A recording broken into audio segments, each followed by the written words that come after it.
ছোট ছোট group meeting আপনাকে করতে হবে। 10-12 জন নিয়ে বসে জানতে হবে। কি জানতে হবে? যে ওরা যে প্রোগ্রামগুলোতে গেছিল সেই প্রোগ্রামগুলো হয়েছে কি হয়নি। যদি হয়, প্রোগ্রামটা কীভাবে হয়েছিল বলতো। যদি না হয়, প্রোগ্রামটা কেন হয়নি বলতে দিতে হবে। তাহলে ওদের বলাটা প্র্যাকটিস হয়ে যাবে। এবং ওই যে ছেলেটি বলছে 12 জনের মিটিং হলে একজনা বলছে আর 11 জনা শুনছে। তারপর আরেকজনকে প্রশ্ন করলেন যে বলতো তোর হয়েছে, কেন হয়েছে বল। শুনলো, আবার 11 জন শুনলো। আবার আরেকজনকে বলতে হবে তোর প্রোগ্রামটা হলো না, কেন হলো না বলতো। আবার 11 জন শুনছে, একজন করে উঠছে। এইভাবে আপনাকে গ্রুপ সেটিংটা করতে হবে 10-12 জন নিয়ে বসে বসে। তো ওদের বলা প্র্যাকটিস হলো। ওরা প্রথম জড়সড় ছিল, এখন ওদের জড়তা আস্তে আস্তে কাটছে। এইভাবে 2-3 বার বসলেই দেখবেন জড়তা কেটে গেছে। ওদেরকে সহজভাবে ধরাতে হবে, শেখাতে হবে তোতা পাখির মতো, আর শক্ত করে ধরাতে হবে। এবার একটা গল্প করুন, আপনার অভিজ্ঞতার গল্প। দেখুন ওরা মুখরিত হয়ে ওই 12 জনা শুনবে। যেমন আমি একটা প্রোগ্রামে গেলাম গোবরডাঙ্গায়। সেই গোবরডাঙ্গায় প্রোগ্রামটায় অটোতে করে গিয়ে ট্রেন ধরতে হয়েছে। ট্রেন ধরে গিয়ে নামতে হয়েছে গোবরডাঙ্গায় নেমে ওখান থেকে অটো ধরতে হয়েছে। ওখান থেকে অটো ধরে গিয়ে আবার রিক্সা ধরতে হয়েছে। রিক্সা ধরে তারপর সেই প্রোগ্রামটায় পৌঁছালাম। পৌঁছানোর পরে গিয়ে দেখি ওরা দক্ষিণেশ্বরে পুজো দিতে গেছে। দক্ষিণেশ্বরে পুজো দিতে গেছে, বলেন এবার কী করতে হবে? আশেপাশের লোক বলছে কী ব্যাপার, কী জন্য এসছেন? আত্মীয় তো দরকার ছিল। ঠিক আছে, কিছু বলতে হবে? না কিছু বলতে হবে না, আমরা আবার আসবো। কেন এরকম হলো? কেন তাদের সাথে যোগাযোগ না করে, ফোন নাম্বার নেই, কন্ট্যাক্ট নেই, আমি প্রোগ্রামটায় দুম করে চলে গেছি, তাই আমাকে বিফল হয়ে আসতে হয়েছে। যদি এখানটায় আরও 2টো প্রোগ্রাম থাকতো, তাহলে ও নেই, সেই 2টো প্রোগ্রাম আমি করতে পারতাম। বোকার মতো আমি একটা প্রোগ্রামের জন্য ওখানটায় গেছি, আমার প্রোগ্রামটি হলো না, আমার পয়সাগুলো খরচ হলো, লস হলো। এই লসটা করা যাবে না। এই লসটাকে রক্ষা করতে হবে। এটা ব্যাড ইনভেস্টমেন্ট করব আমি, সঠিক ইনভেস্টমেন্ট। একটা জায়গায় যখন যাব 2-3টে প্রোগ্রাম নিয়ে যাব।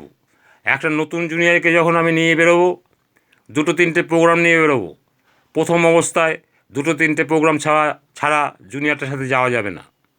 একটা প্রোগ্রাম নিয়ে নতুন অবস্থায় যাওয়াই যাবে না। কেন সেইটা যদি নেগেটিভ হয়ে যায় তাহলে ওই জুনিয়রটা গর্তে ঢুকে যাবে, আর মুখ বের করবে না। একটা প্রোগ্রাম যদি নেগেটিভ হয়, সেদিনকে যদি আমার 3টে প্রোগ্রাম নিয়ে আমি বেরোই, একটা প্রোগ্রাম নেগেটিভ হলো, পরেরটা নিশ্চয়ই নেগেটিভ হয় না, পজিটিভ হবে। তারপরেরটা পজিটিভ হতেও পারে, নেগেটিভ হতেও পারে। যখনই একটা পলিসি প্রোগ্রাম সাকসেস হবে, তখন জুনিয়রটার মনে বল আসবে যে হয় নাও দেখলাম, হওয়াও দেখলাম, পজিটিভও দেখলাম, নেগেটিভও দেখলাম। তখন সেই জুনিয়রটার মনে সাহস হবে। সেই জুনিয়রটা ঘরকুনো হয়ে খুঁটি ধরে বসে থাকবে না, সে আপনার ডাকে সাড়া দেবে। আর যদি একটা প্রোগ্রাম করার জন্য বেরোন, তাহলে সেই প্রোগ্রামটা যদি নেগেটিভ হয়ে যায়, ওই জুনিয়রটাকে আপনি আর পাবেন না। শত চেষ্টা করেও আপনি আর কোনো সিটিংয়ে আপনার কাজের মধ্যে আনতে পারবেন না।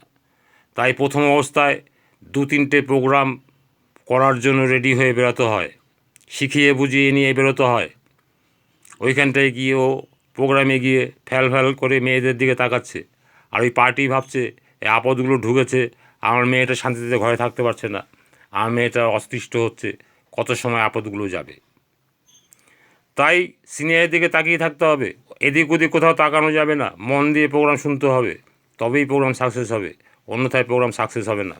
প্রোগ্রাম সাকসেস করার জন্য আপনাকে অনেক কিছু শিখিয়ে নিতে হবে। এই ট্রেনিংগুলোই গ্রুপ সিটিংয়ের পরে মিটিং, বড় বড় জায়গায় 50-100 লোক নিয়ে মিটিং স্কুলে, তারপরে আরও বড় বড় মিটিং কোনো হলে, তারপরে আরও বড় মিটিং স্টেডিয়ামে।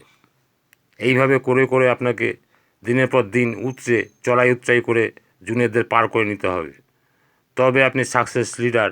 অন্যথায় আপনি কোনো লিডার নেই, কোনো সম্মান নেই, কোনো সম্মান নেই। তাই আপনাকে সম্মান পেতে গেলে আপনাকে শিখিয়ে বুঝিয়ে নিয়ে প্রোগ্রামগুলো সাকসেস করাতে হবে। যদি আপনি জানেন বোঝেন তাহলে আপনার প্রোগ্রাম মিস হবে না। যদি আপনি না জানেন বোঝেন আপনার প্রোগ্রাম মিস হবে। তাই আপনাকে সাবধানতা অবলম্বন করতে হবে, শিখিয়ে বুঝিয়ে নিয়ে বেরোতে হবে। প্রথম প্রোগ্রাম যেন নষ্ট না হয়। যদি নষ্ট হয় জুনিয়রকে কিন্তু আর পাবেন না, ও মার্কেট দেখে নিল নেগেটিভ। তাই না, ওকে মার্কেট যত সময় পজিটিভ না দেখাবো তত সময় আমি ছাড়বো না। এই নাছোড়বান্দা মনোবৃত্তি আপনাকে নিতে হবে। যদি মনোবৃত্তি নাছোড়বান্দা নেন, ওকে পজিটিভ না করে আমি ছাড়বই না। আজকে বেরিয়েছি 5খানা 7খানা, দরকার হলে আপনার পার্টির প্রোগ্রামে নিয়ে গিয়ে সাকসেস করিয়ে ওকে দিয়ে দেন, দেখুক মার্কেটটা পজিটিভ। এইভাবে জুনিয়রকে পজিটিভ করতে হয়, তাহলেই সেই জুনিয়রটা আপনাকে সাড়া দেবে, প্রত্যেকটা মিটিংয়ে আসবে, আপনার মিটিং শুনলে হেসে হাজির হবে, আপনাকে ভালোবাসবে। এইভাবে ভালোবাসা পাওয়া যায়, এইভাবে সম্মান পাওয়া যায়।